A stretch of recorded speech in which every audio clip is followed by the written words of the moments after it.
tous. Bonjour à tous, merci d'être ici aussi nombreux pour cette table ronde consacrée à l'innovation et à l'entrepreneuriat africain. Je m'appelle Samir Gakri, je suis entrepreneur, consultant, blogueur, fondateur de Startup Week. Je suis également tech journaliste spécialisé sur l'innovation africaine pour Le Monde et Les Échos. Et aujourd'hui, j'ai le grand honneur de modérer cette table ronde qui portera notamment sur innovation, entrepreneuriat, start-up en Afrique, quel modèle économique et financier pour encourager les entrepreneurs africains de demain. Selon le FMI, l'Afrique est bien partie pour prolonger et même amplifier son élan de croissance, avec, selon les prévisionnistes du FMI de la Banque mondiale, entre 6 et 8% de croissance dans la majorité des pays africains.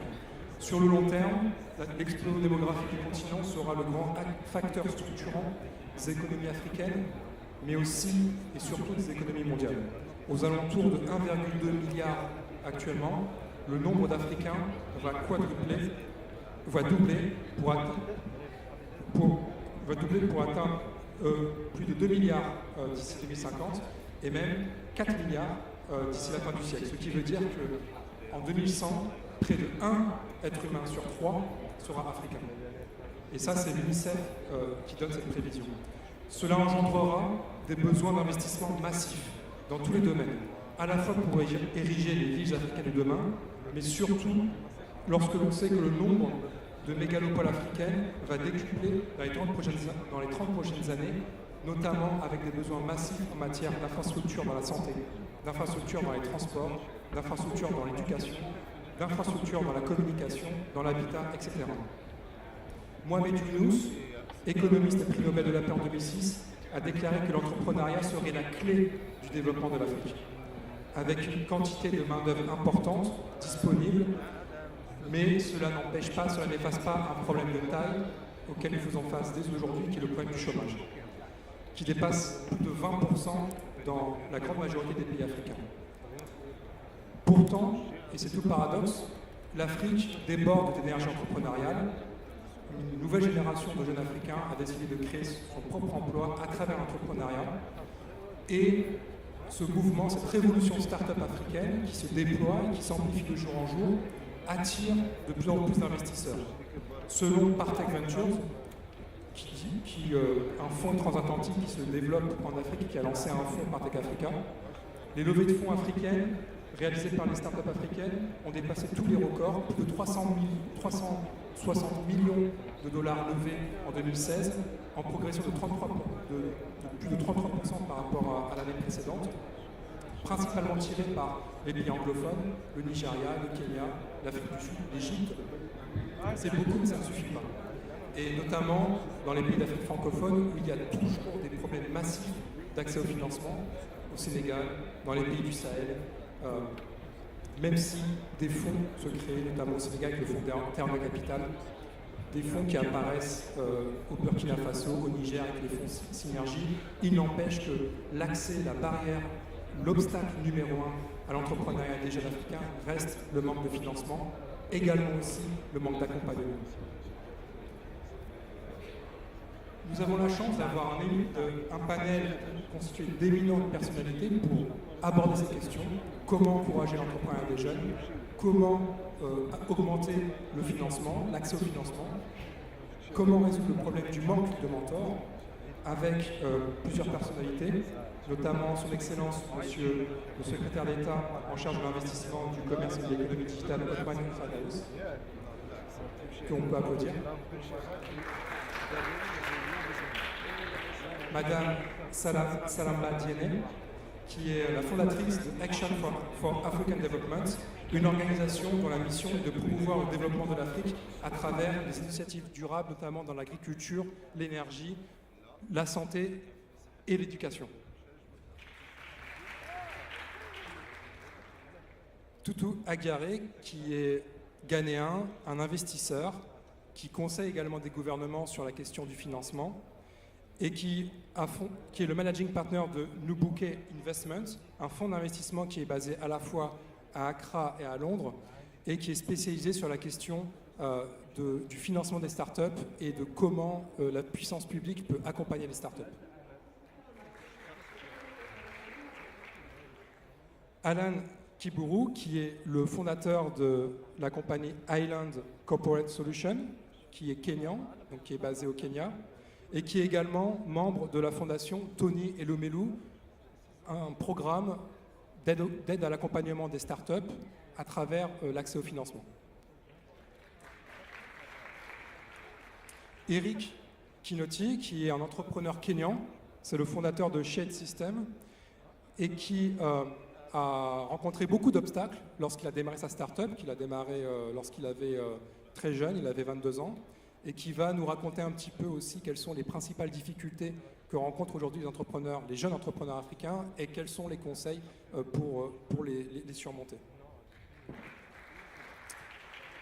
Et enfin, Henri Nyakurundi, qui est un entrepreneur rwandais, qui est le fondateur de African Renewable Energy Distributor, une start-up qui est spécialisée, une start-up solaire qui est spécialisée donc dans la distribution de l'énergie et de la connectivité, et qui va nous expliquer en quoi les innovations africaines sont véritablement uniques, parce que les problèmes africains ne se retrouvent nulle part ailleurs, et en quoi il est important d'inventer des modèles économiques uniques, spécifiques à l'Afrique.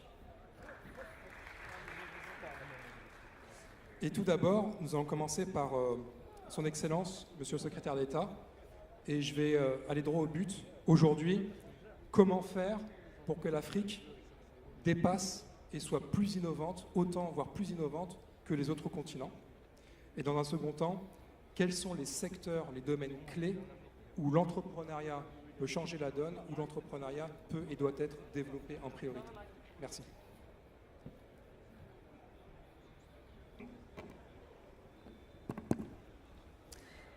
Merci pour cette introduction. Je suis très heureux d'être là. C'est un sujet, on pourrait en parler pendant des heures, mais je vais poser une question très simple. Pourquoi est-ce qu'on n'a pas de gens comme Steve Jobs en Afrique? Pourtant, on ne manque pas de garage, hein, c'est-à-dire Steve Jobs s'est enfermé dans son garage, le garage de ses parents. Il a monté sa boîte à partir d'une innovation et il a réussi à la transformer en produit et donc en bon de commande. Ce qu'on n'arrive pas à faire, nous, c'est à passer du stade de l'idée au stade du premier bon de commande. Alors, qu'est-ce que Steve Jobs avait de plus que les entrepreneurs africains? Il y a un économiste péruvien qui s'appelle Hernando de Soto qui a une réponse assez originale et que je trouve assez juste. Il dit Steve Jobs avait une adresse postale, ce que la plupart des Africains n'ont pas. Quand vous avez une adresse postale, c'est un actif immatériel, mais ça vous permet d'être facilement retrouvé, donc vous pouvez avoir un compte bancaire, donc vous pouvez avoir des créanciers qui savent où vous retrouver en cas de problème, etc. Idem pour un titre de propriété. Si vous avez un titre de propriété sur le lopin de terre que vous travaillez ou sur le foncier que vous occupez pour votre résidence principale, eh bien vous pouvez utiliser ce titre en nantissement auprès de la banque pour obtenir des prêts. Et donc, typiquement, un agriculteur africain, s'il n'a pas de titre de propriété sur sa terre, il ne pourra pas le nantir, s'endetter pour acheter un tracteur, pour améliorer sa productivité, etc. etc. Donc ce que dit Hernando de Soto, c'est en fait ce qui nous manque essentiellement dans les pays du tiers-monde, c'est des droits, des titres de propriété. Ce n'est pas tant l'argent en vérité, mais l'argent c'est un effet secondaire de cette absence de droit. Ce qu'il faut bien voir, c'est qu'aujourd'hui, la principale variable qui va répondre à la question qu'a posée monsieur, c'est la technologie. Et souvent, on est en train de nous monter toute une sauce sur la technologie, la digitalisation qui va automatiser des emplois, qui va faire disparaître des emplois. Demain, on sera 6 milliards d'habitants dans l'informel, et puis vous aurez 1 milliard qui auront des emplois bien rémunérés. Alors, moi, je ne suis pas de ce parti-là. Je pense que c'est un débat ouvert entre les économistes. Il y a des économistes qui vous disent que la technologie est biaisée en faveur de la compétence, c'est-à-dire que la robotisation, l'intelligence artificielle, etc., va faire que seules les personnes qui ont un haut niveau de compétence pourront s'en sortir. Il y a une autre école qui dit que la technologie, au contraire, va abaisser toutes les barrières à l'entrée. Et je suis plutôt de ce côté-là, c'est-à-dire de dire, grâce à la technologie, le petit entrepreneur individuel va pouvoir accéder à des marchés, à des domaines d'activité qui n'étaient pas accessibles auparavant. Je vous donne un exemple. Aujourd'hui, la technologie du blockchain, que vous connaissez, permet permet aux organisations, aux coopératives, à la société civile de monter des registres qui ont la même solidité en termes d'authenticité, la même solidité que ceux d'une banque centrale. C'est-à-dire que vous n'avez plus besoin d'être une banque centrale pour créer une monnaie, vous n'avez plus besoin d'être un État pour créer un registre foncier ou un registre du commerce, etc. Donc ça, la différence que ça fait, c'est que ça ouvre des nouvelles possibilités aux pays en développement et aux petits entrepreneurs. La même chose pour la technologie du cloud. Le cloud, qu'est-ce que c'est pour utiliser une image, une métaphore simple? C'est là où avant il fallait acheter des services de SS2I extrêmement chers, investir dans du matériel informatique, etc. Aujourd'hui, vous payez à l'usage. Donc c'est exactement la même chose qu'avant, il fallait acheter un shampoing de 1 litre et aujourd'hui, vous achetez une unidose, juste pour votre shampoing du matin. Et c'est la même chose. Un entrepreneur, au moment où il se lance, il n'a plus besoin de faire tous ces investissements qui étaient des barrières à l'entrée. Il peut directement se lancer sur le web et accéder, payer exactement les services dont il a besoin. Donc la digitalisation abaisse les barrières à l'entrée et lorsque le niveau de ces barrières à l'entrée va atteindre ce qu'on appelle l'out of pocket de l'entrepreneur africain, c'est-à-dire ce qu'il a de disponible par jour pour investir comme fonds de roulement, là on va atteindre un seuil qui va faire que tout va changer. Je donne encore un autre exemple de l'impact de la digitalisation. Il y a des technologies comme, prenez la réalité augmentée. La réalité augmentée, qu'est-ce que c'est? C'est le fait de dire qu'on va désormais avoir des lunettes connectées.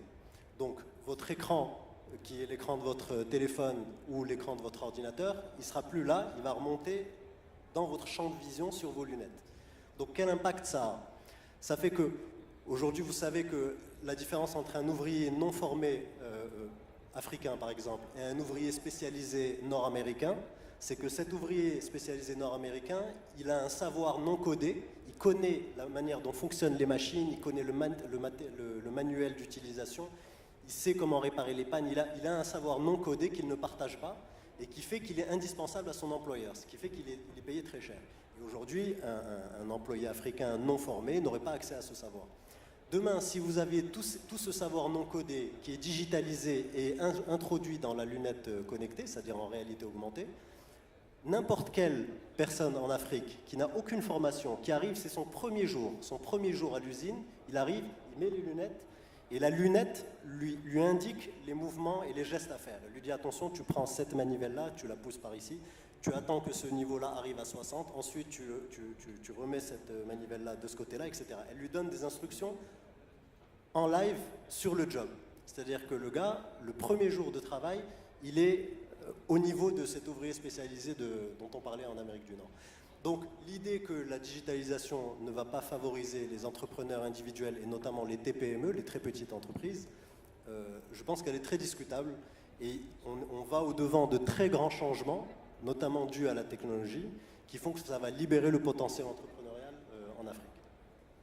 Quelque part, le fait que l'Afrique est souvent décrite comme étant le continent qui est pénalisé par les retards des infrastructures, est-ce que ça en fait pas justement la meilleure des opportunités pour tester tout de suite, le plus vite possible, ces nouvelles technologies? La réponse courte, c'est oui. 100 fois oui. La réponse longue, c'est que c'est encore mieux que ça. C'est que dans le monde de demain, l'entrepreneur individuel va avoir une place que le salarié aujourd'hui n'a pas. Je m'explique. C'est-à-dire que dans le monde de demain où tout sera automatisé, intelligence artificielle, etc., etc., vous savez qu'aujourd'hui, dans le travail d'un PDG, vous avez 30% des tâches d'un PDG qui sont automatisables. C'est-à-dire que même le PDG, on peut lui enlever une partie de ses tâches, ça va lui libérer du temps. Quel impact ça a sur l'entrepreneur? C'est que aujourd'hui en Afrique et demain dans le monde entier, il y a ce qui est bon pour vous, pour savoir quelle est votre place dans la société, il faut regarder trois axes et voir quelle est l'intersection entre ces trois axes. Le premier axe, c'est qu'est-ce que vous aimez faire? Il faut que vous vous lanciez dans un domaine que vous aimiez. Le deuxième axe, c'est pour quelle activité vous serez le plus payé par la société. Donc, ce que vous aimez, ce qui paye le mieux. Et le troisième axe, c'est là où vous êtes bon, là où vous êtes performant. Donc l'intersection de ce que vous aimez, de votre performance personnelle et de ce que la société est prête à vous rémunérer à faire, fait que la très petite PME demain va avoir un rôle fondamental parce que les grandes organisations pyramidales n'auront plus la même productivité que cette très petite PME à cause des outils digitaux. Donc je vous dis, l'avenir est complètement ouvert et on va assister à de grands bouleversements. Merci beaucoup. Je pense qu'on peut applaudir Monsieur le secrétaire d'État. Merci beaucoup. Merci. Salamba, donc tu as monté ta petite entreprise qui est dans l'agriculture. Donc tu vas nous décrire un petit peu ce que tu fais au Sénégal avec ta société et également quels ont été les principaux obstacles qui furent les tiens. Et j'ai envie d'élargir un peu. Est-ce que le fait d'être une femme, c'est un démultiplicateur de difficultés lorsqu'on veut lancer son entreprise aujourd'hui en Afrique ? Bonjour tout le monde. Je vais déjà rebondir sur ce que vous avez dit tout à l'heure par rapport à la croissance africaine et au fait que le FMI parle d'un taux de croissance de 6 à 8%. Ce qu'il faut savoir, c'est que cette croissance-là est essentiellement liée à l'exploitation des matières premières. Donc, et ce qui est un gros problème aujourd'hui en Afrique, c'est que la plupart des matières premières qu'on utilise sont exportées de manière brute, ce qui ne nous apporte pas une très forte valeur ajoutée au niveau du pays. Donc ce que j'ai fait, c'est que j'ai pensé à ça et je me suis dit, il est temps qu'on exporte nos produits de manière finie. Donc j'ai une entreprise aujourd'hui basée au Sénégal, j'ai 2 entreprises. L'une qui travaille dans l'agriculture et l'une sur tout ce qui est déchets, nettoyage, ordures. Alors je vais essentiellement me focaliser sur l'entreprise qui transforme les produits issus de l'agriculture. Plus principalement, en fait ce sont des produits secs si vous voulez. C'est de la poudre de baobab, de l'hibiscus, du moringa que j'exporte au niveau de la France, du Japon, du Canada et des États-Unis. Tout ça, c'était vraiment pour me prouver et pour prouver au monde que c'était possible de faire des produits finis vers l'export. Alors, il y a plusieurs challenges à ce niveau-là. Déjà, sur le marché international comme sur le marché intra-africain, je pense que ce qui est important, c'est d'avoir un produit de qualité. Malheureusement, au Sénégal, on se dira que, entre guillemets, c'est pas grave, on peut produire n'importe comment, conditionner n'importe comment. On a un véritable problème aujourd'hui, c'est le problème des emballages. J'ai rapporté aujourd'hui un exemple de mes produits. Ça, c'est de la poudre de baobab qui est vendue aujourd'hui au niveau de Walmart, on dirait, ou d'autres supermarchés naturels en Europe. Ce paquet-là, vous allez le trouver entre 15 et 20 euros. Alors qu'en Afrique, on vend cette matière première-là aux Européens à moins de 10 euros. On la vend à 5 euros pour le kilo. Alors que là, vous avez un paquet de 250 grammes que vous trouverez dans les magasins à 18-20 euros. C'est pour vous montrer réellement la différence qu'on peut trouver, ce gap entre ce qu'on a, les matières premières qu'on trouve en Afrique, et comment on les retrouve à l'étranger. Alors, on fait face à pas mal d'obstacles réellement. On fait face je parle souvent de 4 points très essentiels qu'il faut qu'on mette dans la tête d'un entrepreneur. Ce qui est important, c'est l'environnement. Quand je parle de l'environnement, c'est vraiment l'écosystème auquel on fait face. C'est l'État qui doit vraiment aider les PME, les entrepreneurs à aller de l'avant. Souvent, quand on veut ouvrir une société dans un pays africain, ça peut prendre du temps. Aujourd'hui, au Sénégal, c'est beaucoup plus rapide. Jusqu'à 72 heures, on peut créer sa société. Mais ce que je dis souvent, c'est qu'après cette étape d'ouvrir une société, il y a un accompagnement qui doit être fait. Et on l'a malheureusement très peu ou pas du tout, souvent. Quand j'ai ouvert ma structure, il y a quelques années de ça, quelques jours après, j'ai eu mon juriste qui m'a dit « Écoute, Salamba, est-ce que tu es allé aux impôts ?» Je lui ai dit « Non, pas encore. Pourquoi ?» Et il m'a dit non, parce qu'il y a une taxe que tu dois payer. C'était vraiment 1 à 2 semaines après. Et il m'a dit, si tu ne le fais pas maintenant, tu vas devoir payer des arriérés. Je viens de créer ma société, je n'ai pas encore de chiffre d'affaires, je n'ai rien fait, mais il faut déjà que j'aille aux impôts pour déclarer et pour même commencer à payer des taxes le mois d'après. Alors que, par exemple, en France, une start-up, une nouvelle société, une PME, va attendre 3 ans avant de payer des impôts. Donc, je pense que c'est déjà un premier effort qu'on doit faire au niveau de nos pays. La deuxième chose, c'est le financement. C'est un très, très gros problème pour nous parce que les taux d'intérêt aujourd'hui qu'on retrouve dans nos pays sont juste exorbitants. Le plus bas taux d'intérêt auquel on peut emprunter aujourd'hui au Sénégal, c'est du 8%. On est entre 8 et très facilement 20%. Sur des produits agroalimentaires où la marge est très faible, on est sur du 15% à peu près, c'est juste pas possible. On préfère ne pas emprunter. Donc on fait souvent appel à la famille. Étant une jeune femme, comme vous avez dit tout à l'heure, c'est assez compliqué souvent de se lancer dans l'entrepreneuriat.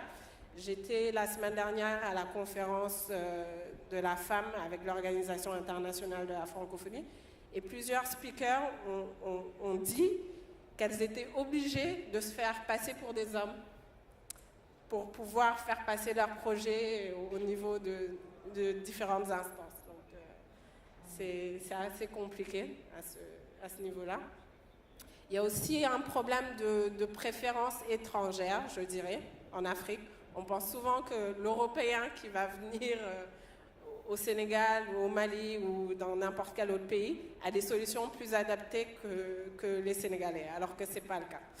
Donc, je pense que voilà, il y a pas mal d'efforts aussi à faire sur ce niveau-là et faire une préférence nationale ou même une préférence africaine, je dirais, sur pas mal de projets qui sont mis en place.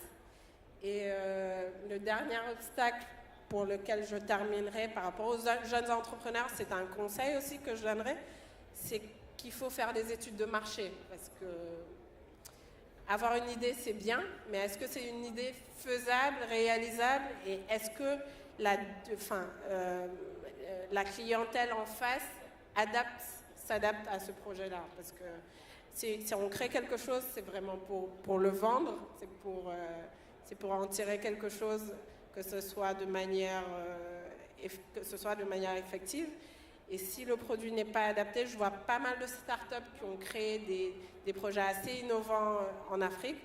Et souvent, on en parle dans les médias, ça fait un boom publicitaire très gros. Et derrière, ça ne marche pas parce que peut-être que ce n'est pas très adapté ou parce qu'il n'y a pas les finances nécessaires.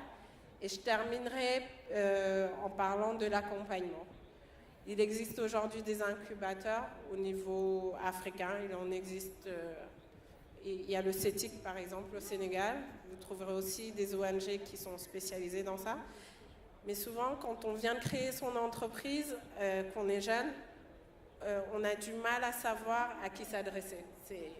L'information n'est pas très explicite. On est obligé de chercher, on ne sait pas où se tourner. Quand je prends l'exemple du Sénégal, encore là où j'habite, il y a plusieurs instances étatiques qui font un peu la même chose. On est un peu perdu. D'accord. Donc voilà. Et aujourd'hui, tu recherches des fonds, du financement pour développer ta société? Tu es en processus de levée de fonds? Bien sûr. Alors, les seuls fonds que j'ai aujourd'hui, comme je vous ai dit, viennent de la famille, de ma maman principalement qui était entrepreneur. Ce que je dis aussi, ce qui est important, c'est de savoir que l'entrepreneuriat ne se crée pas comme ça du jour au lendemain. Il faut vraiment inciter les individus, les enfants, dès le jeune âge, dès le bas âge. Je pense que je suis entrepreneur aujourd'hui parce que j'ai grandi dans une famille d'entrepreneurs et c'est assez facile dans ma tête. Mais si on a une éducation assez... alors, je dirais une éducation pas adaptée parce qu'aujourd'hui, le système éducatif africain ne colle pas souvent, pas forcément, aux attentes du pays. Et nous savons tous que le taux de chômage aujourd'hui ne peut pas être pris au niveau des multinationales qu'on a dans nos pays ou au niveau de l'administration. Donc la seule solution aujourd'hui, c'est l'entrepreneuriat. Donc il faut commencer à l'inculquer à la génération qui arrive, qui sache que voilà. Merci pour ton courage, on peut applaudir. Merci beaucoup. Donc, tu parlais du problème de l'accès au financement, des investisseurs. Peut-être que Monsieur le secrétaire d'État voudra aussi dire un mot sur ça. Mais à côté de toi, nous avons un investisseur, Toutou Agaré, donc, qui est aujourd'hui le gérant d'un fonds qui est ghanéen. Aujourd'hui, Salamba parle du problème du fait que les entrepreneurs sont abandonnés et que l'État ne joue pas son rôle, en fait, quelque part. Qu'est-ce qui manque ? Vous voyagez beaucoup dans la Silicon Valley, vous voyez les écosystèmes qui marchent dans le monde entier. Et aujourd'hui, quel est l'ingrédient manquant pour que l'on ait de vrais écosystèmes qui favorisent l'innovation et l'entrepreneuriat en Afrique ? Hi, thank you very much indeed for giving me the opportunity to speak. The startup scene in Africa is very, very small. The noise made about the startup scene in Africa is very, very big. We, as an advisory and investment company, spend quite a bit of our time looking for interesting business opportunities. We try and occupy the space that isn't occupied by the formal funds. And that is the space described by my colleague on my right, where it's essentially a startup business, maybe 2 years away from real free cash flow, is now an investment. And that ecosystem is what is lacking in Africa. When you tend to go to the formal funds, you need to have more than just a proof of concept. You need to have been in operation for a reasonable period of time. And even then, when you join some of these hubs, you tend to give up a significant amount of control. And whilst I do think they do offer a very good purpose, one of the areas where I think what I think is lacking in Africa is not just government support by way of talking about the support that exists, but specifically one of the pieces of advice we're giving to governments is actually to help these companies grow. So for example, in Ghana, we have just launched a digital addressing system, and this is one of the things that the minister said. We launched this system 4 weeks ago, and this is a GPS-based digital addressing system where every 5-meter square plot of land in the country has been mapped out and given a unique identifier. And anybody who has a business or anybody who has a location can now stand at your front door, click on the app, generate a unique number, and put it in the public domain. And so now everybody, even if you live in a shack in the middle of a slum, has an address. And in this particular instance, our advice to the government was, why don't you support a local company rather than the traditional large multinational companies? And when we went through the procurement process, it ended up being won by a local company. So this essentially means that for the first time, the government has given a significant piece of national business to a local startup. And what that does do is significantly invigorate the whole industry. There are Ghana is going through a process of digitization at the moment, with a national ID system, which is biometrically based, being launched next month. Beginning of next year, we're going to start a digital land tenure system, which will be blockchain based. And in all of these instances, we are advising the state to focus on local developers and local companies and local consortia and put your money where your mouth is. Because that's really, I think, the way the state can actually help the local ecosystems to develop. Now, a lot of the talk about startups tends to sit in the technology space, but in agriculture, in travel, in telecoms, and even in education. I mean, in our most recent investment, we invested in an educational startup, which is trying to provide an educational ecosystem for schools and for teachers and for students to communicate with each other electronically in a way that allows them not necessary to spend all their time. For example, they intend to digitize a large number of textbooks so that you can have an application, hardware or software, which allows you to carry around your entire curriculum, either online or on a pad, as opposed to anything else. There's a very successful local startup which we are seriously thinking about investing in, which provides white label software to churches. So if you're a pastor of one, you can essentially load up the software and have an instant Bible, daily readings, and communicate with your flock instantly. And these are local African solutions for local African problems, and that's where we see the opportunity set. Now, we have a slightly different focus when it comes to investment. So myself and my partners are more than happy to make 10 investments knowing that 5 will fail, because we're trying to occupy the space between the formal funds and the idea. What we don't do is fund just the idea, but if you started, you got to a certain point, we tend to invest in that space. And we are more than happy to back a really good idea with a really good group of people and watch our money, or lose money, if we think that they have a great opportunity. But we work very closely with our investors if we decide to back them. And for me, the startup ecosystem in Africa is missing real, rich, committed Africans to be investing in the small African startups. Because a lot of the startup ecosystem might exist in Africa, but it is not run by Africans, and that's the piece that we miss. The startup you were mentioning is Asoriba, right? Correct. Yeah. Yes. Impressive. And what's the role of the state? Has the state have to be very aggressive, creating clusters, improving the legislation, creating new funds to help entrepreneurs? In my opinion, the state controls about 60% of the GDP of most countries. The state is the largest buyer and procurer of services in almost every single country. And yet the state buys nothing from startups. If the state provided more transparency around its procurement processes, broke its procurement processes into into bite sizes, the state, you take a typical African country with a GDP of, say, $20 billion. The state will have a budget of about maybe 50% of that, $10 billion. If the state was to devote $100 million, 1% of its total budget to buying from startups, you would create a tsunami of startups within the African ecosystem, which are long-term sustainable businesses because the state will be procuring from them.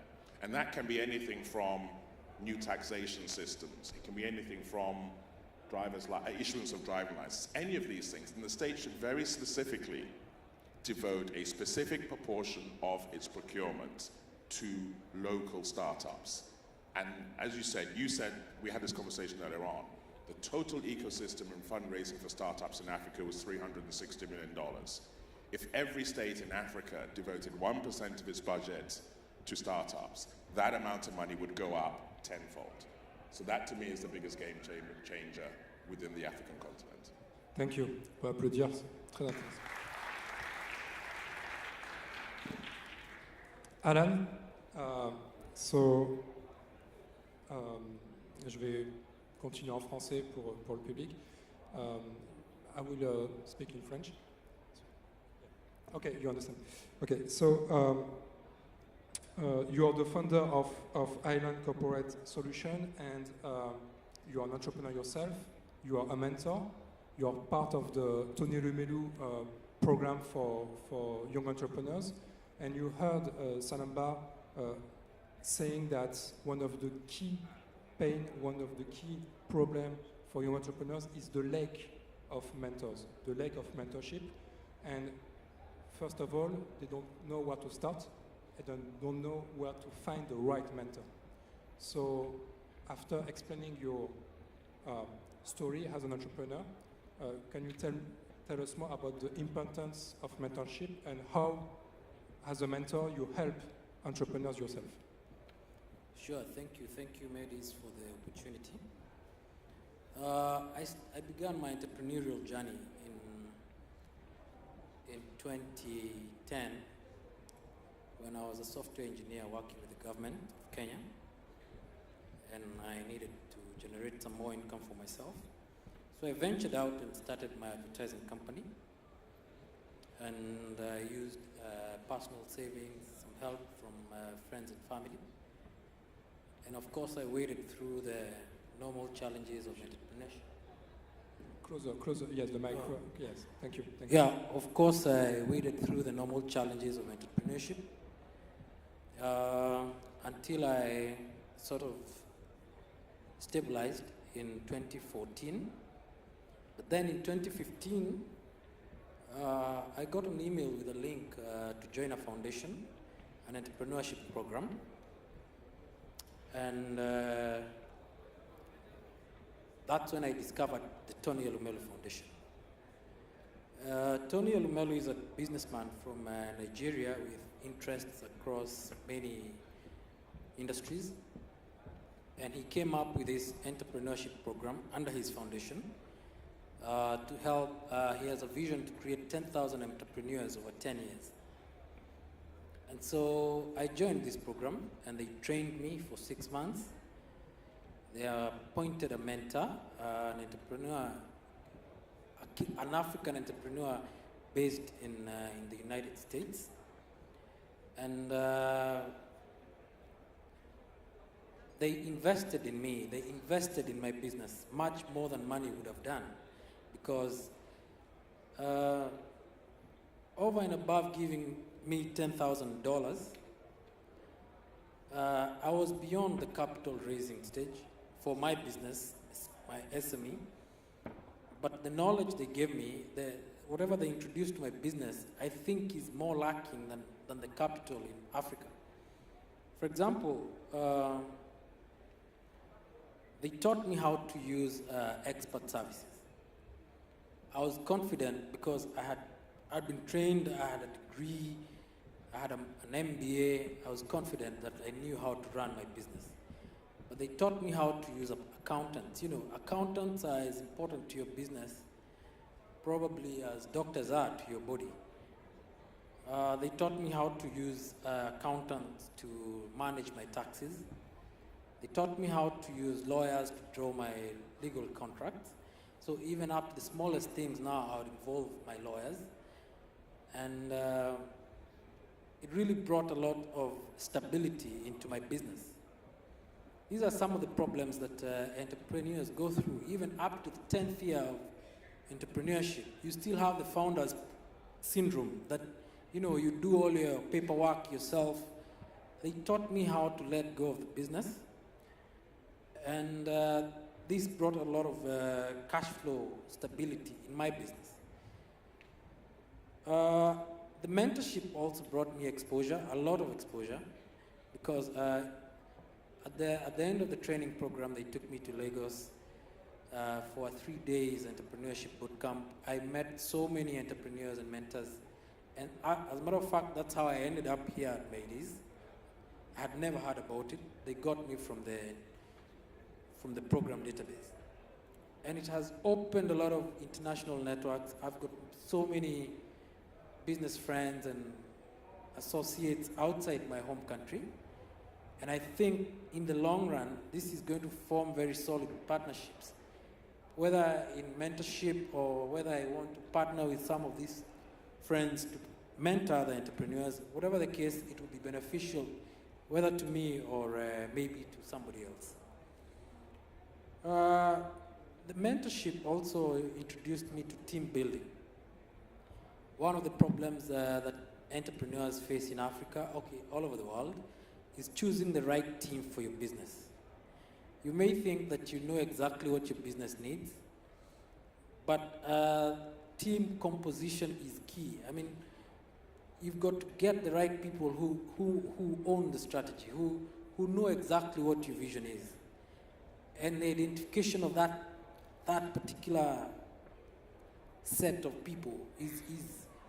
is very complicated. I mean, it's a very sensitive process. And that's one of the areas where the mentorship came in. They sorted me out, they gave me ways and means, they introduced me to recruitment companies. They taught me how to spend on talent. And I think that is key in entrepreneurship. They taught me how to package my business. Mentorship really helps you package your business. What's your brand?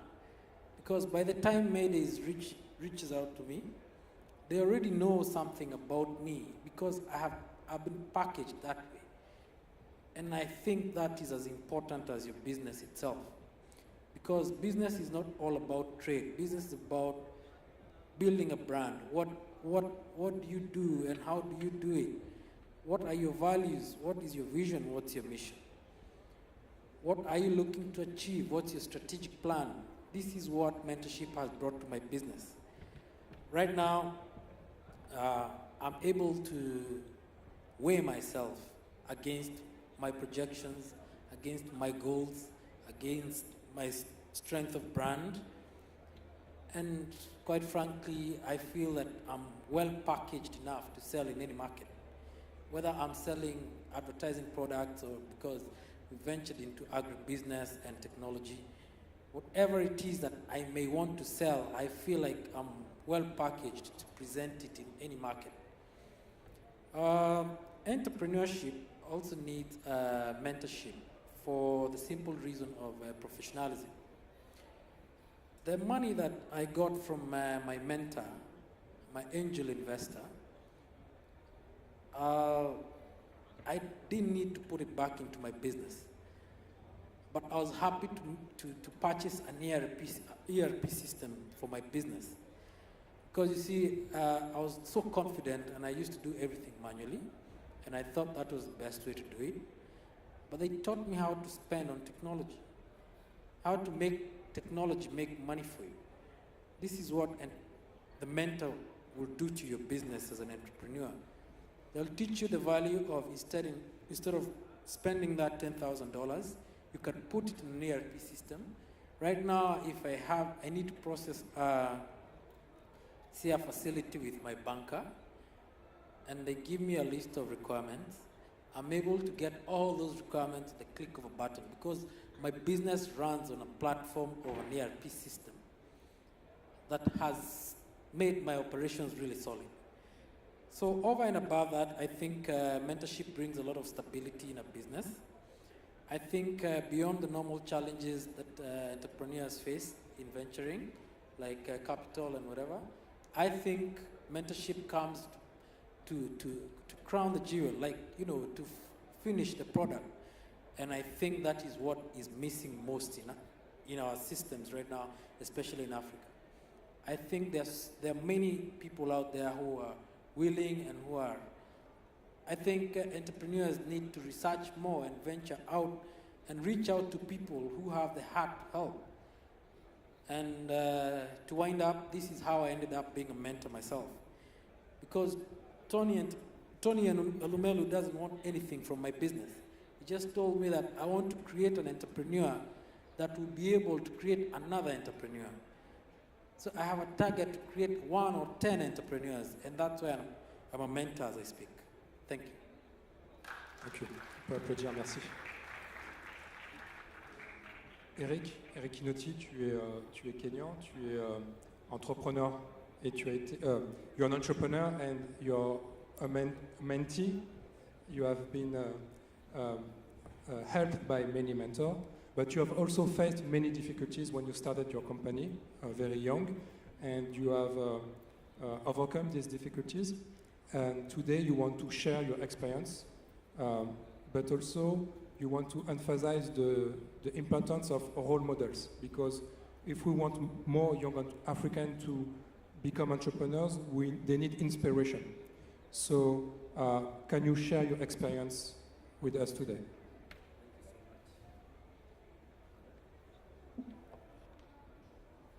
Thank you so much. My entrepreneur journey started around 12 years ago. I was working as a cashier in a hotel. Immediately after I completed my college diploma course, we have this mindset in Africa, and especially where I come from in my community. Immediately you go to school, you have to look for a job. So I got a job as a cashier in a hotel in a coastal town in Kenya. When I got the job, I was doing it to impress my parents because they want their son to have a job. I realized I was not happy. I used to work during the night, and during the day I had a lot of time. And I realized that there was a lot of hotels around that town. It's called Malindi. I started my business by selling poultry products like eggs and chicken. I would go to hotels, had a business card. The company is not registered. Tell them that we have a very big farm in Nairobi, but there was no farm. So I would be given orders, and I would supply. 2 years down the line, I came back to Nairobi. I realized that now I'm not working for anyone. I have to do business. I looked around. The job market was so competitive, and that's why I decided to do business. One of the things I did, I started by doing supplying milk. I would wake up at 4 a.m., supply milk in all the hotels around Nairobi. But because I never had licenses for city council, I would be arrested. It had a lot of challenges. And then I realized that I need to do a straightforward business whereby I'll go to schools, say that I come from Nairobi. I'll go to schools which are outside Nairobi. Nairobi is the capital city of Kenya. And tell them that I have a flyer, business card, tell them that we sell laboratory equipments, we sell sports, computers, and I'll get a lot of orders. But one day I got someone who was looking for a tent. He asked me if I can get a tent. And as they say, when you get an amazing opportunity, take it and you learn ahead.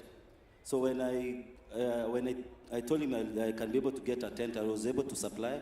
And I realized there was a big gap in the market, whereby most of the people in Kenya were importing tents from China, from all over Europe.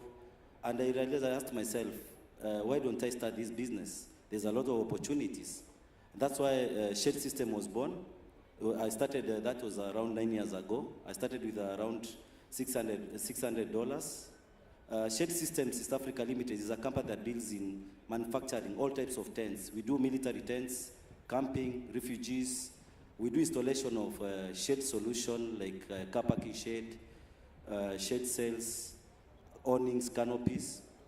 I started with only 5 employees, no business experience, no technical expertise to do tents. But one thing I had was believing in myself. Currently, it's a company that I have around 52 employees, and we are all over the 6 countries, East and Central Africa, and we have a turnover of about $1 million per year. So I'll say one thing I learned on my journey is there were so many challenges. There are challenges of startup and working capital, but I would say the mistakes that we had, I lacked mentors. I would go borrow money from loan sharks, which were too expensive. I would be auctioned. I've lost a lot because I wanted the shortcut. I never had people to guide me on, because we believe in ourselves that if your business lacks money, you have to go and borrow. But there are other ways that you can be able to raise money through angel investors, through bank loans. And that's how I was able to overcome by now learning from. The experience was not good. And that's why I chose to come up with mentorship program called Entrepreneurship Bootcamp, where annually I gather all the entrepreneurs, bring people who are good in entrepreneurship, and talk to young people. Because we young people make a lot of mistakes. Yeah. Thank you. Thank you very much. Ça me permet de rebondir, Monsieur le Secrétaire d'État. Aujourd'hui, l'accès aux mentors, l'accès à ceux qui ont l'expérience, c'est un vrai problème aujourd'hui qu'il faut résoudre. Et qu'est-ce que vous en pensez? J'en pense que la transition est parfaite parce que je voulais vous vous informer que dans le dernier projet de loi de finances 2018, nous avons prévu des réductions d'impôts pour les personnes physiques et morales qui investissent dans les startups innovantes. Qu'est-ce que ça veut dire? Ça veut dire que on va, essentiellement, c'est bon pour les fonds d'investissement dans l'innovation, mais c'est bon aussi pour les business angels.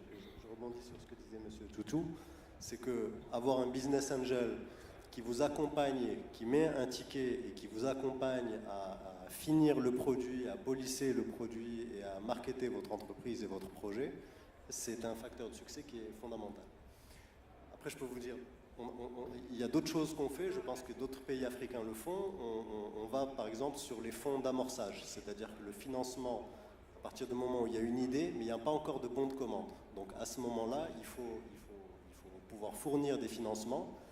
Alors, il y a une semaine, le fonds Innov Invest de la Caisse centrale de garantie, qui est un organisme public, a mis en place un fonds de 700 millions de dirhams. Alors, c'est 700 millions de dirhams qui vont bénéficier à 300 porteurs de projets, notamment. Et il y a notamment, il me semble que c'est 20% qui vont servir, c'est des dons et des prêts d'honneur. Donc, ça permet aux gens, c'est un peu comme le Love Money dont a bénéficié Madame, c'est-à-dire quand vos parents vous donnent de l'argent ou votre oncle riche vous donne un peu d'argent pour commencer, ben là, vous avez le fonds Innov Invest qui vous aide à démarrer aussi dans ce cadre-là. Et le troisième élément dont je voulais parler, c'était le soutien à l'écosystème entrepreneurial. Il y a l'État, qu'est-ce que peut faire l'État d'intelligent pour soutenir les entrepreneurs?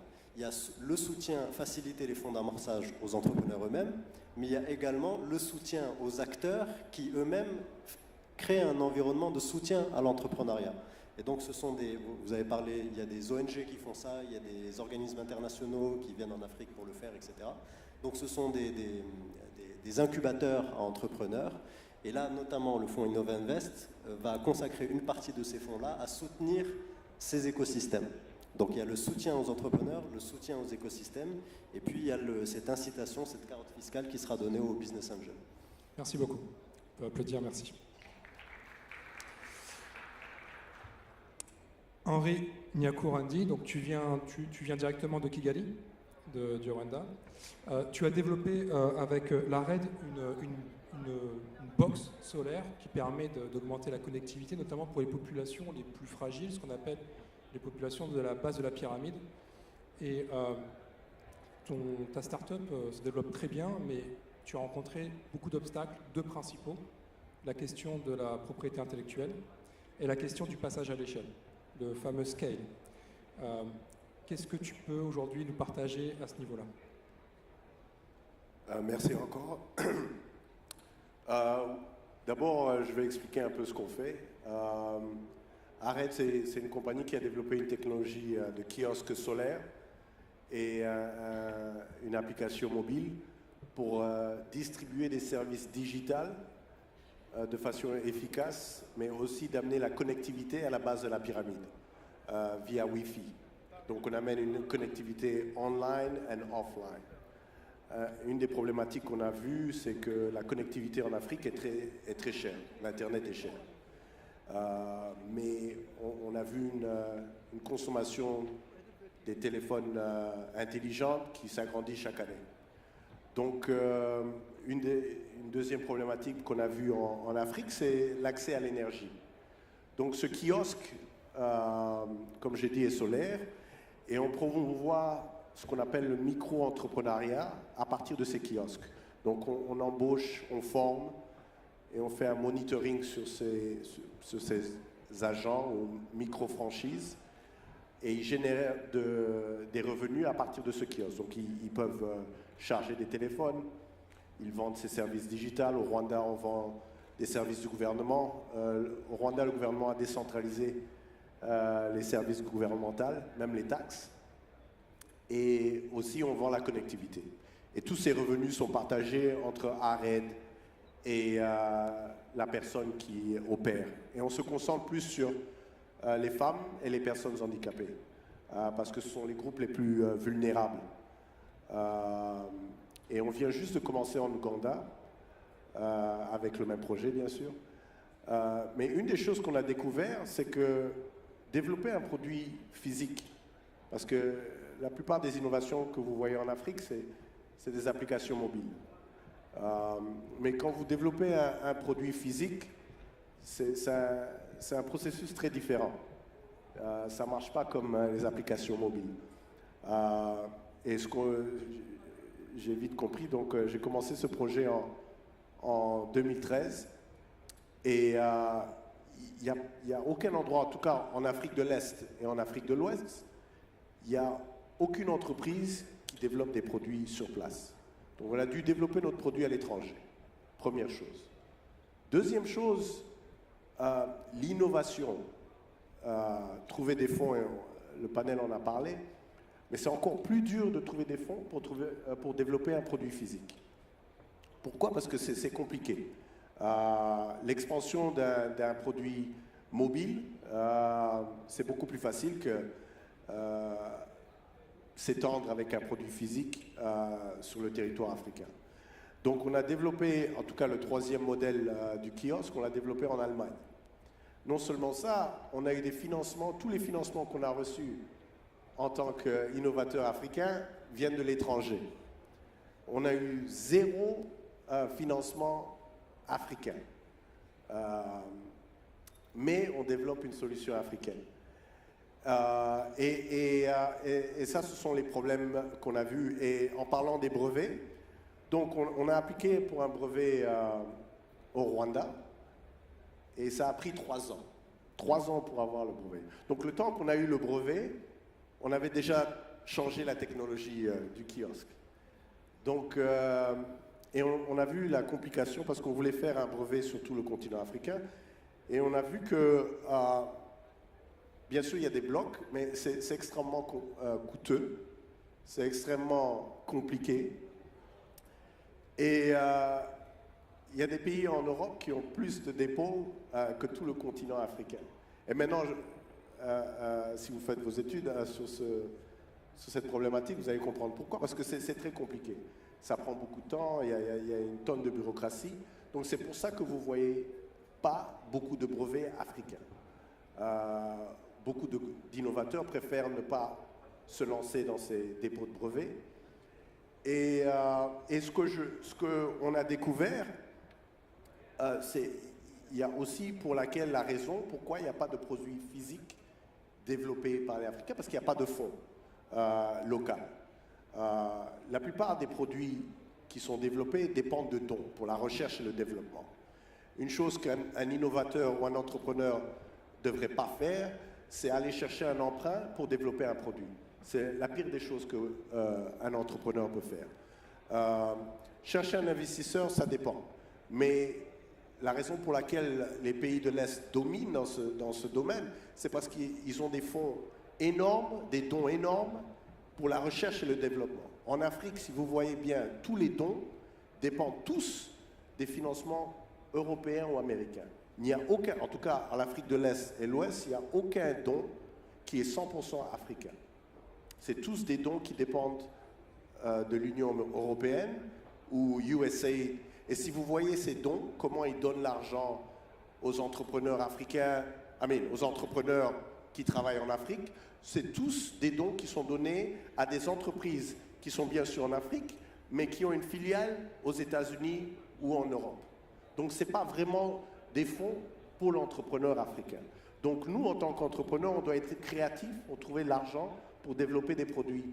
Et je peux vous donner des exemples de compagnies qui ont été décimées parce que des compagnies étrangères sont arrivées en Afrique avec plein de financements, plein de dons, surtout dans le domaine solaire, les systèmes solaires de maison, qui existaient bien avant, mais maintenant ils sont contrôlés par quelques grosses boîtes comme M-Kopa, Mobisol, qui ont des fonds énormes. Et je vais terminer en disant, l'Afrique a connu, on appelle ça brain drain, transfert de cerveau, il y a quelques dizaines d'années. Et maintenant, ce qui se passe, c'est que le peu d'innovations qui existent en Afrique, maintenant sont achetées par des boîtes étrangères. Et maintenant, en tout cas, ce que moi je vois, c'est qu'il y a un transfert maintenant d'innovation. Parce que le peu d'innovations qu'on développe maintenant sont acquis par des boîtes étrangères à très bas prix. Parce qu'un jeune Africain qui développe une innovation très intéressante, malheureusement, n'a pas les fonds pour s'agrandir. Comme je vous ai dit, on a commencé en Ouganda, et c'est toute une autre problématique. Hein. Chaque pays, tu as besoin d'un comptable, c'est très compliqué de s'agrandir en Afrique. Et ce qu'on a développé, pour minimiser le coût, on a dû développer un modèle de franchise, où on donne une licence de notre technologie, au lieu d'aller dans tous ces pays et avoir à lever des millions et des millions de dollars, ce qui allait être très compliqué. On a décidé de faire une licence, un modèle de licence, qui, je pense, est le meilleur modèle pour l'Afrique. Merci. Merci beaucoup. Tu parles du brain drain de la diaspora, des Africains qui quittent, c'est l'exil des cerveaux. Mais il y a ce phénomène néanmoins qui s'observe beaucoup en Afrique surtout anglophone, le Nigeria, le Ghana, le Kenya, c'est le brain, c'est les repat. C'est ces entrepreneurs diaspora qui viennent créer des startups dans leur pays d'origine. Est-ce que tu penses que c'est quand même aussi un signe d'espoir et que l'innovation que l'Afrique perd, elle peut aussi le regagner lorsque la diaspora marocaine, kenyane, etc., qui était dans la Silicon Valley, revient dans leur pays d'origine? Écoute, j'ai passé 16 ans aux États-Unis, donc j'ai quitté les États-Unis en 2012. Ce qui est clair, c'est que les plus grosses opportunités sont en Afrique. J'ai vu le déclin américain commencer en 2008. J'ai pris une décision en 2009 de quitter les États-Unis pour retourner en Afrique. Donc c'est clair que les opportunités, surtout pour nous, les Africains de la diaspora, sont en Afrique. On a beaucoup à apporter, je pense, mais on vit dans une économie globale. Donc, et l'Afrique est un des continents qui est le plus ouvert quand il s'agit de l'entrepreneuriat. Comparé aux États-Unis ou l'Europe, c'est très facile pour les étrangers en tout cas, même pour les locaux, mais les étrangers, c'est très facile de venir et de s'installer. Le problème, c'est que on est, comment on dit, on n'est pas, on nous donne pas les atouts. Quand les grosses boîtes viennent de l'étranger, si on a un produit similaire, on est perdu d'avance. Il y a un problème de valorisation. Exactement. Donc, exactement. Si vous faites une compagnie, la même compagnie, disons une compagnie FinTech, si vous enregistrez cette compagnie aux États-Unis et vous enregistrez cette compagnie en Afrique, déjà rien que ça donne ces deux valorisations différentes. Rien que ça. Donc c'est ce standard et ça a été mentionné, les gouvernements africains doivent comprendre qu'on ne va pas développer l'Afrique avec non seulement du financement étranger, première chose, et deuxième chose, le développement de l'Afrique ne va pas être durable s'il ne se concentre pas sur les innovateurs africains. C'est aussi simple que ça. Bravo, merci. Tu veux réagir, Samba? Alors, j'aurais bien aimé réagir par rapport au passage à l'échelle dont vous parliez tout à l'heure et à cette interaction entre pays africains. Je m'explique. Aujourd'hui, je travaille sur la chaîne de valeur de produits agroalimentaires secs. D'où la création justement de cette association-là, parce que j'ai une usine à Dakar, mais je travaille avec plus de 3000 femmes dans le milieu rural, auxquelles j'ai fait des formations, je les ai vraiment accompagnées sur la transformation des produits. Au début, j'achetais un produit brut avec elles et je faisais la transformation au niveau de l'usine. Maintenant, j'achète un produit semi-fini que je transforme. J'ai développé une machine qui, en fait, transforme la pulpe de baobab, c'est un fruit sec, en poudre, qui est beaucoup plus facile à utilisation. Et cette machine a été directement avec l'aide de l'ambassade des États-Unis sur des grants qui ont été faits au groupement de femmes directement. J'ai pu installer ces machines au niveau de ces groupements de femmes et elles me vendent ce produit semi-fini là aujourd'hui. c'est très important parce que la valeur est maintenant, enfin, elles ont plus de chiffre d'affaires par rapport à ce qu'elles me vendaient au début. Le problème du passage à l'échelle dont je voulais vraiment parler, c'est aujourd'hui, mes produits sont commercialisés principalement en Europe, aux États-Unis, au Canada et au Japon. Je fais face tous les jours à des clients qui me demandent des quantités que je ne peux pas fournir. Pourquoi? Parce que, problème de finance, je n'ai pas ce fonds de roulement nécessaire pour acheter ces matières et les retransformer. Deuxièmement, parce que réellement, et ce qui me fait mal réellement, c'est que ces femmes que je vois dans le milieu rural me disent « Salamba, on a un problème ». Je leur dis « Dites-moi, c'est quoi votre problème ?» On a un problème de commercialisation de nos produits.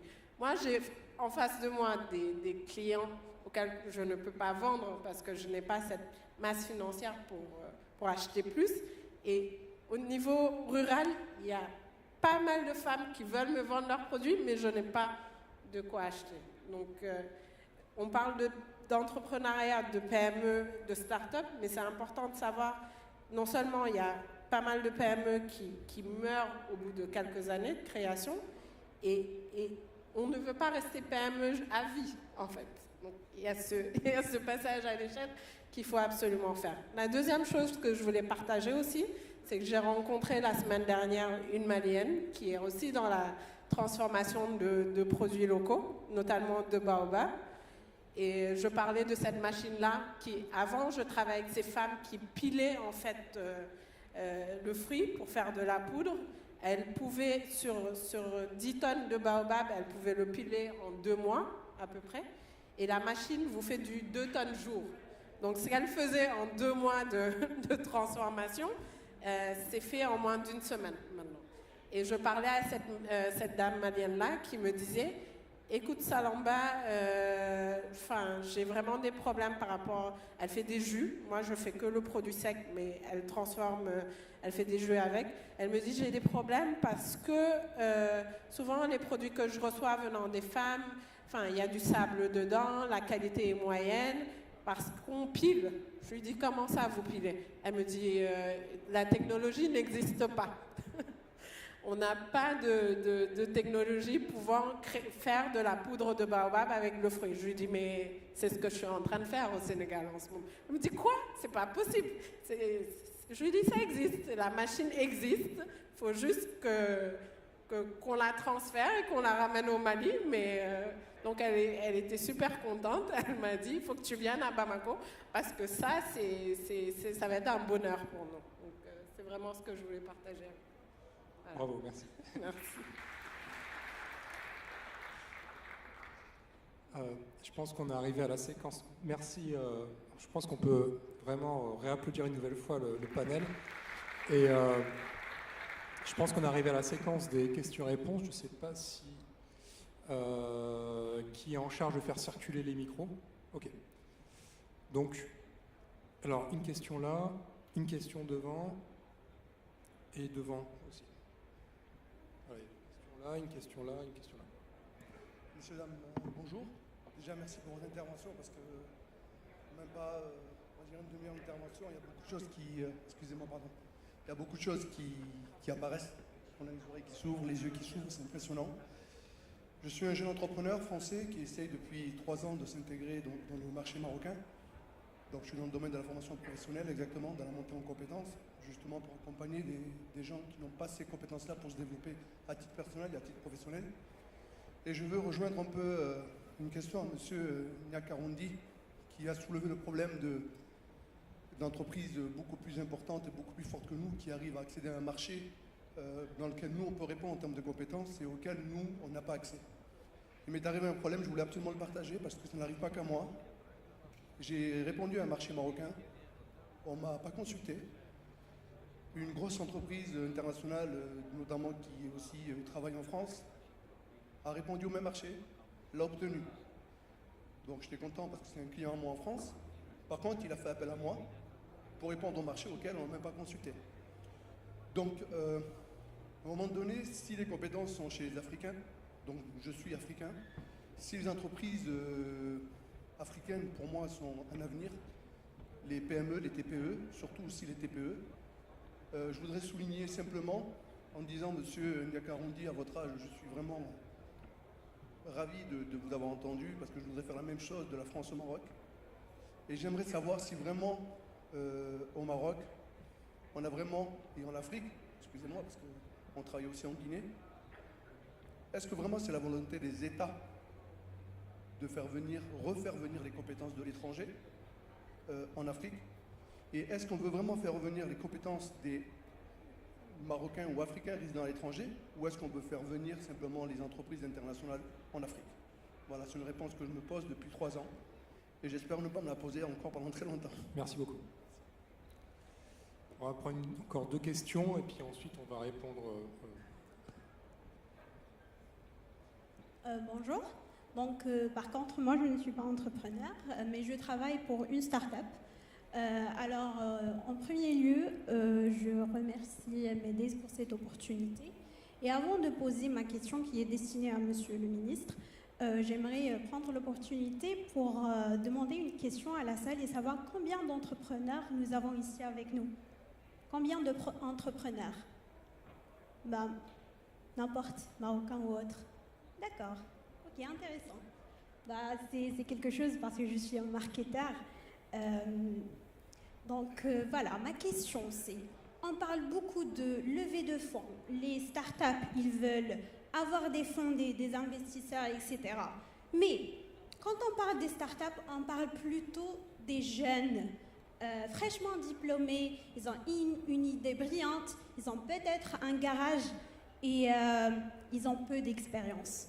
Alors, si jamais ces 3 étudiants fraîchement diplômés, ils ont, par exemple, la caisse de garantie leur donne 1 million de dirhams, comment ils vont gérer ce 1 million de dirhams? Comment ils vont faire? Ils ont 0 expérience ou peu d'expérience. Est-ce que l'État fait quelque chose pour protéger ça, pour protéger ces jeunes entrepreneurs contre les consultants très très gourmands, contre les angel lists qui sont ou se cachent derrière ce capital risque, alors que dans les contrats de financement, il y a des pièges très très cachés et que ce petit pauvre jeune entrepreneur, il sort de cette mésaventure avec des crédits dans la poche. Et donc voilà, qu'est-ce qu'il fait l'État pour protéger ces Merci. gens? Merci à vous. Ça sent le vécu. Merci. Alors, les questions devant, donc ça va faire la première série de 3 questions. On va répondre ensuite avec le panel. Hi, good evening. My name is Francis, and I'm a tax advisor at PwC Gibraltar. The question from today's session was about funding for startups and what financial solutions we can have for startups. And there was a point that was raised briefly, and that was on blockchain. And I wanted to ask a question to Mr.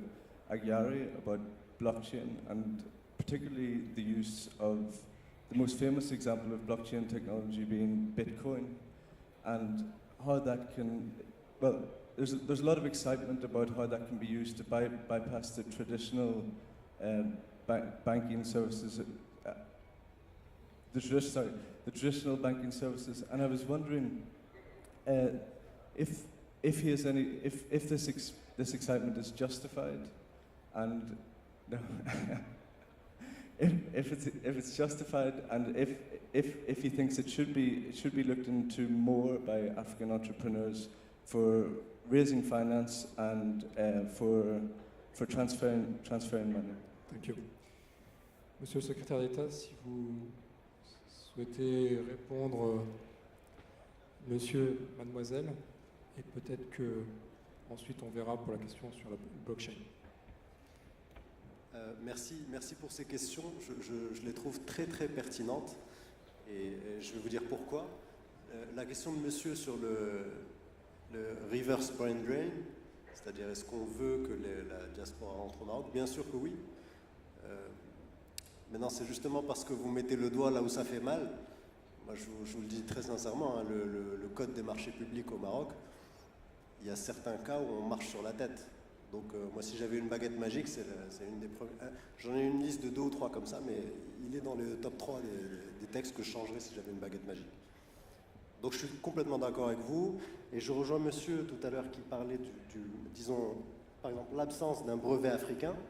Voilà un projet qui vaudrait la peine qu'on planche dessus. Je trouve personnellement qu'en Afrique, on a un problème de fragmentation des marchés.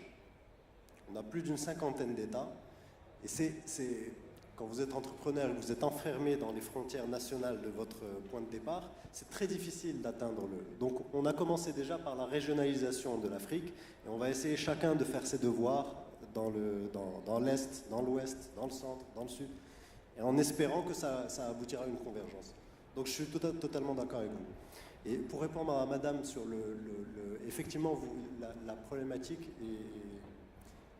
elle est complexe, parce que vous avez raison, moi je préfère un start-upper qui a 2-3 ans d'expérience à un start-upper qui sort du lycée. Ça c'est clair. Et on a fait cette expérience au Maroc et ça n'a pas réussi. Il y a quelques années, on en est sorti avec exactement ce que vous dites, c'est-à-dire des problèmes de surendettement, des gens à qui on avait vendu des mirages et qui se sont retrouvés complètement désillusionnés. Je vous donne un exemple. On a un problème au Maroc, c'est justement pour ça qu'on travaille. Vous avez les startups arrivent et puis elles traversent ce qu'on appelle la vallée de la mort. C'est-à-dire qu'ils commencent avec l'idée, ils s'installent, ils trouvent un bureau, ils recrutent des gens, ils montent un peu, ils ont 200 000 dirhams, ils commencent et puis ils ont du mal à avoir le premier bon de commande. Et là, ils se rendent compte qu'en fait, le système, il est piégé. On leur a vendu un rêve piégé. Et puis au bout de 6 mois, tenus par les problèmes de trésorerie, ils sont obligés de changer leur métier. Ils commencent à faire du service, juste pour manger, pour vivre, au mois le mois. Et au bout d'1 an, vous vous retrouvez avec un stock d'entrepreneurs qui sont complètement désillusionnés, qui ont complètement oublié leur idée de départ, qui était innovante, qui se retrouvent à faire des choses qui n'honorent pas la grandeur de leur projet au départ. Il faut appeler un chat un chat. Donc je suis totalement d'accord avec vous, à la nuance près que quand j'ai parlé de la Caisse centrale de garantie et du fonds Innovinvest, ce sont 700 millions de dirhams, les 20% dont j'ai parlé, ce sont des dons et des prêts sur l'honneur. Donc je vous donne un truc et astuce, un prêt sur l'honneur, vous pouvez ne pas le rembourser. Personne ne viendra vous le réclamer. Donc il y a cet avantage. Les business angels, je pense qu'il faut séparer le bon grain de l'ivraie. Je pense qu'il y a quand même pas mal de gens, en tout cas au Maroc, moi je connais pas mal de monde qui est sincèrement motivé à aider des jeunes. Moi-même, dans une vie antérieure, je n'ai pas été business angel, mais j'ai été mentor aussi, donc je comprends très bien la valeur du mentoring. C'est très très important. C'est comme dans la pub, et pour tout le reste, il y a Mastercard. Ben, c'est la même chose. Il y a l'argent, l'argent, l'argent. Puis au final, il y a avec qui vous vous asseyez tous les samedis matins pour prendre le petit-déj, parler de vos problèmes, demander conseil. C'est très très important. Donc ça, c'est un point qui est important. Sur la recherche de financement, j'ai un conseil que je veux vous donner, que j'ai donné à des jeunes à Souera il y a 2 semaines. Là, comme on va faire cette loi sur les réductions d'impôts pour les business angels, ça c'est la part du gouvernement. Maintenant, la part des entrepreneurs, qu'est-ce qu'il faut faire? Il faut que vous trouviez, je parle dans le cas des Marocains, il faut que vous trouviez des Marocains riches, c'est simple, et qui sont prêts à profiter de la capital. Alors comment vous faites? Vous attendez que la loi soit passée. Ensuite, vous attendez la publication des résultats des sociétés cotées en bourse à Casablanca. Et avec la publication des résultats, vous avez les dividendes qui sont distribués par les entreprises. Et vous regardez, et la quasi-majorité des entreprises cotées à Casablanca sont des entreprises familiales. Donc vous regardez le classement des dividendes de ces entreprises cotées à Casablanca, et vous regardez le nom de famille des actionnaires. Et vous avez la liste des 10 personnes qu'il faut contacter. Eh oui, vous les retrouvez sur LinkedIn, ailleurs, vous trouvez leur numéro de téléphone et vous les contactez, vous leur dites « oh, vous avez touché un chèque de combien? 300 millions de dirhams de dividendes ?»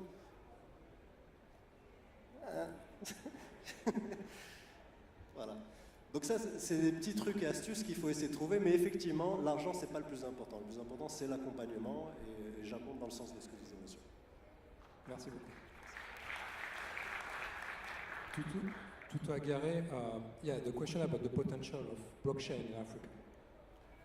I think blockchain is a very interesting conundrum, and I think there's a big opportunity which hasn't been taken advantage yet. And I'd like to separate out blockchain, which essentially is crowdsourcing and crowd validating ownership in a way that gives it absolute certainty, from Bitcoin, which is the currency which is used to pay for the validation. Now, because of the very nature of the underlying currency that's used to pay for the validation and the design of the currency, it's inherently unstable, and at the moment, given the fact that they're only issuing a fixed number of Bitcoins and the number of blockchain transactions which need to be validated is going up, it means that the value of Bitcoin is going up at a crazy level. And there are a number of very, very smart people who are way smarter than me, who think that it is a bubble. Now, I'm a very firm believer in the concept of blockchain as a way of crowdsourcing and indisputably validating the ownership of any asset. Now, the system was designed by a bunch of very smart people in America as a way of circumventing the banking system, because they just didn't want to, they wanted to be made anonymous and wanted to remain in the ecosystem that they created. But nobody as of yet has focused on designing a way of paying for blockchain validation with real currency. Because if you can do that, then I think you circumvent the issue of the reticence of governments and regulators from having a currency which you have no means of checking. So if you had real currency values associated with working on blockchain, then I think this problem goes away. And I think that is a real stepping stone, rather than this electronic-based, unable to validate where is it going, Bitcoin, which essentially, in my personal opinion, has a huge bubble created around it. So our ability to establish indisputable ownership over assets through the application of blockchain, I think, is an absolute necessity for the continent. How you go about paying for that validation is something that needs to be figured out. And my personal opinion is, figure out a real live currency way of doing so, then it will be adopted a lot quicker, and stay away from these cryptocurrencies, because I think they're a step too far as we sit here right now. Thank you. Donc on a le temps de prendre encore 3 questions. Donc devant. Et j'ai vu 2 bras, voilà, derrière, 2 mains levées derrière. Voilà. Monsieur Hussein, law student and entrepreneur. Actually, I want to thank you, all of you, for your experience, beautiful experience. I have many questions, but I will be quickly, and I say just a few questions. My first question to the Ministre d'État, State Minister. We have lots of unemployed people in Morocco. At the same time, we have the beautiful auto-entrepreneur in Morocco. But I think people still need, as all of you remarked, finance. And as the beautiful lady said, not anyone can get the finance. Even I know that the state is the guarantee of their loans, des crédits. L'État, c'est le garantie des crédits aux sociétés bancaires. But in the same time,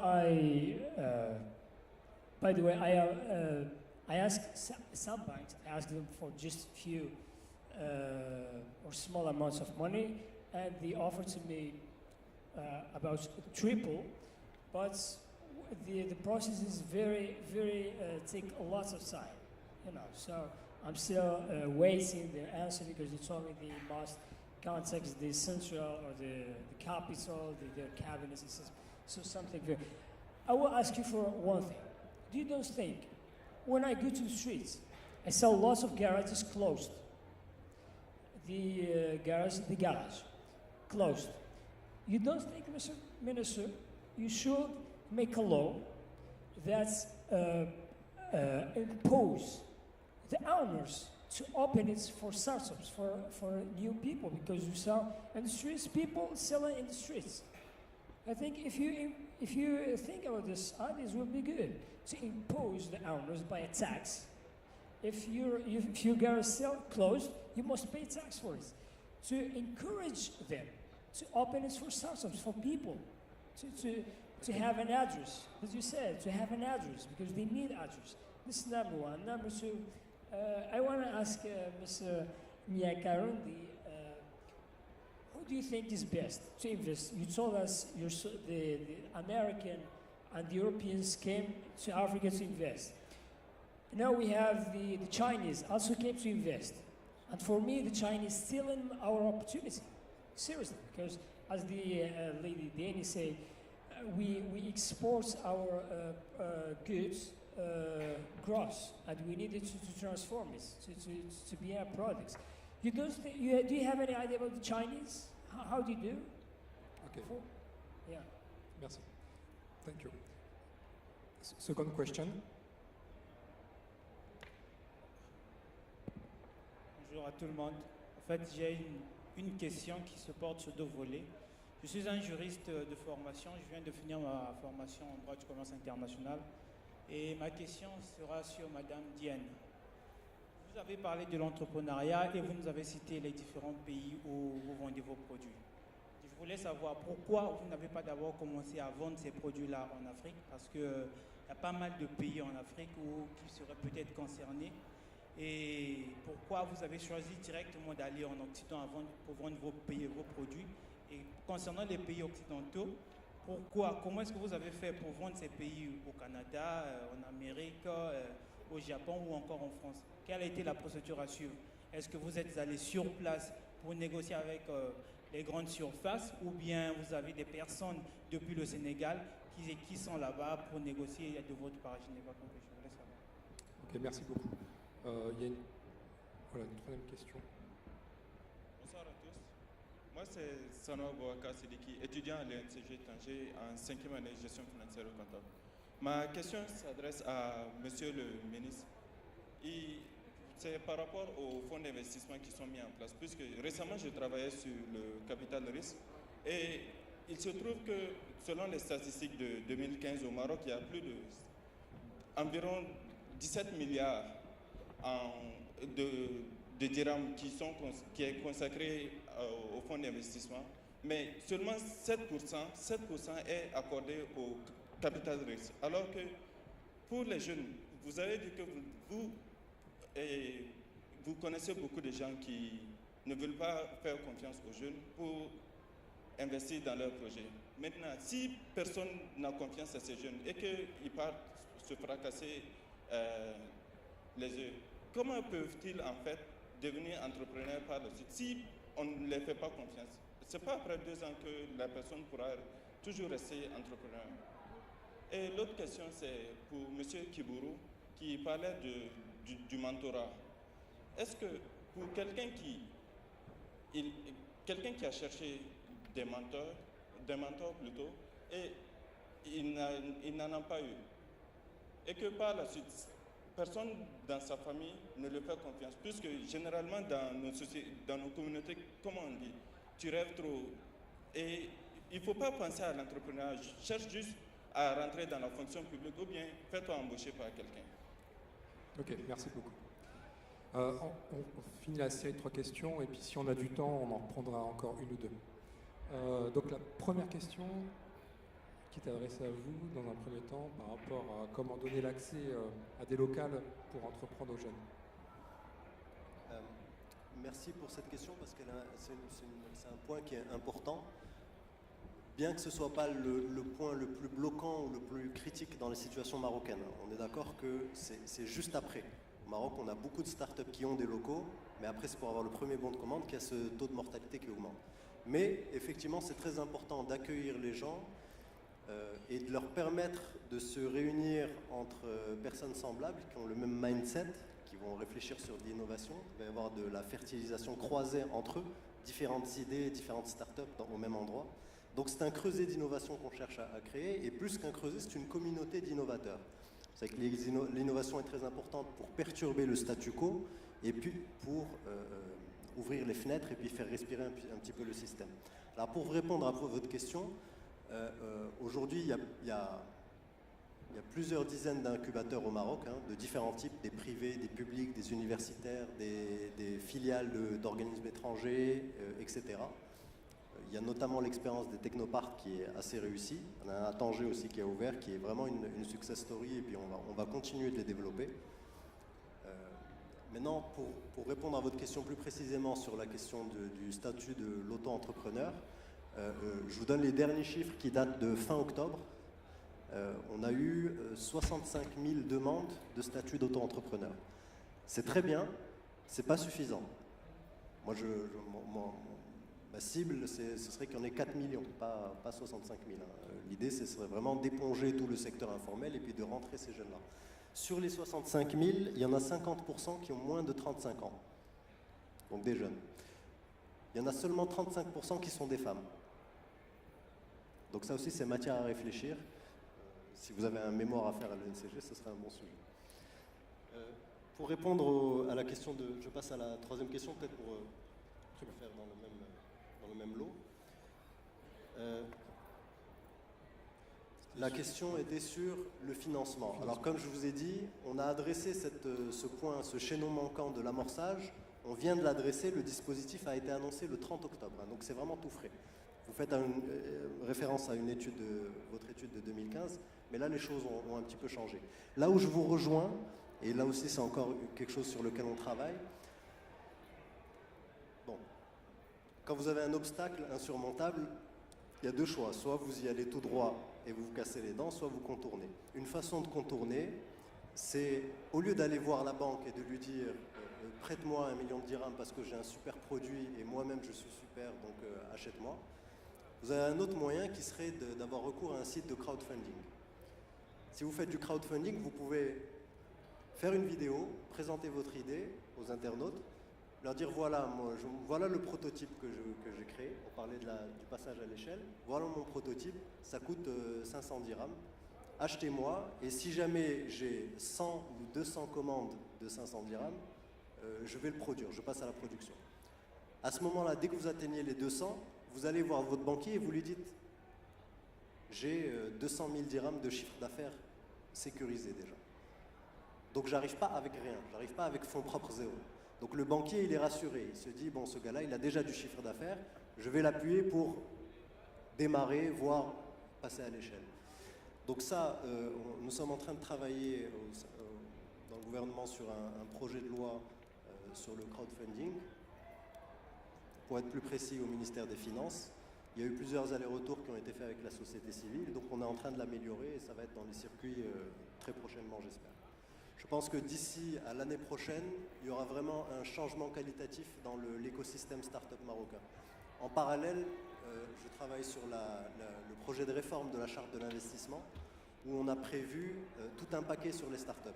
Je vous donne juste pour avoir une idée de ce que c'est. La charte de l'investissement, c'est le code qui détermine toutes les incitations de l'État pour les investisseurs, en général. La charte de l'investissement avec laquelle on travaille aujourd'hui, elle date du mois d'octobre 1995. Juste pour vous donner une idée de qu'est-ce que c'était que le Maroc à cette époque-là, la première connexion Internet au Maroc a eu lieu en novembre 1995, c'est-à-dire un mois après l'adoption de la charte. Donc on était absolument dans un autre univers. Donc il fallait absolument mettre à jour cette charte, et notamment il y aura un paquet pour les startups. Donc je vous dis, d'ici à l'année prochaine, je pense que l'écosystème sera totalement différent. Donc on est en train de faire notre travail, à vous de faire le vôtre. Merci.